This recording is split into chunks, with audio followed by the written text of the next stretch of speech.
Gastrit bor-ku, me'da kasalligi. Baraka topkurlar. Xo'p deng. Qanday baquvvat qilish yoki og'riqlarni yo'qotish? Men bitta retsept aytgandim. Aloyni gulini suvi va asalni teng qo'shib 5 kun ichsangiz, oshqozonda mana shu me'da, gastritlar, shu yallig'lanish bormi, yara bormi, hammasini 5 kunda yo'q qiladi degandim. Bu eng zo'r retsept. Ikkinchisini anor va bexini foydali xususiyat kitobini topib kelib o'qidim. Yaxshisi o'qib beraman, baraka topkurlar. Xo'p deng, shunday ko'zini o'yadi. Siz bir marta xo'p deng, o'qib beraman. Baribir birekda nimalar ishonmaydi-da, cho't kasallar. Marhamat. Bexi va anor ko'p dardlarga davo. Iminni me'da kasalligi, gastrit.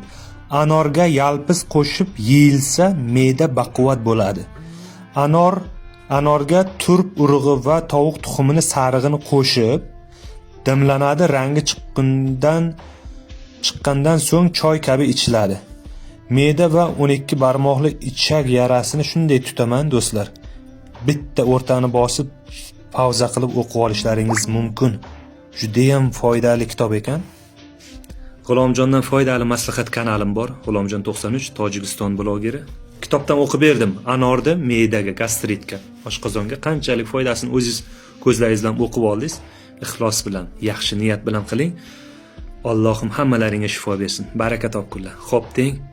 Xo'p dedingizmi? Bitta like, podpiska. Jonlar sog' bo'lsin. Tojikiston G'ulomjondan foydali maslahat. Tojikiston hamma vaqt badbesh.